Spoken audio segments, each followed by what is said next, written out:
Doesn't there seem to be a contradiction in the Qur'an when it mentions in several verses that everything happens by the will of Allah? And furthermore, in one verse, the good is from Allah and the bad or the evil is from yourself. There are many verses in the Qur'an which mention that everything happens with the will of Allah subhanahu wa ta'ala, as we discussed in the earlier answer. But it's mentioned in Surah Nisa chapter 4, verse number 79. All the good that happens is from Allah subhanahu wa ta'ala, and all the evil is from the human beings.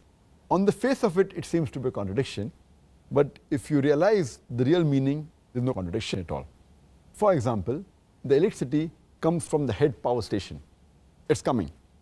The power is from the head station. And with that, we can use good things, we can use equipment, we can use machinery. But if we put our finger in a live wire, we will get a shock. So the power is from the headquarters, head electric station. But if we put a finger and do a thing which is not supposed to be done, then we get a shock. So the good is from the power station. But if the power is cut from the headquarters, I will not get a shock. But we cannot blame that because the power is coming from there, they are to blame for the shock. It is me who has put the finger in live wire. So I am to blame.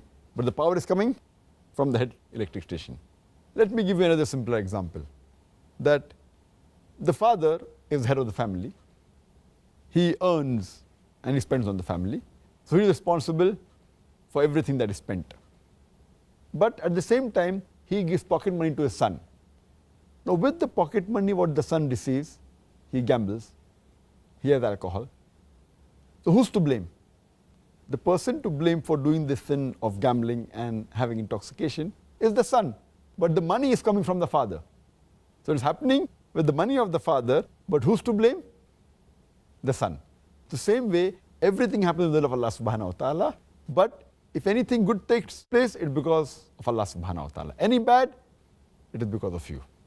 So I hope this example will make you understand that there is a correlation between both these verses. There's not a contradiction, but it's a clarification.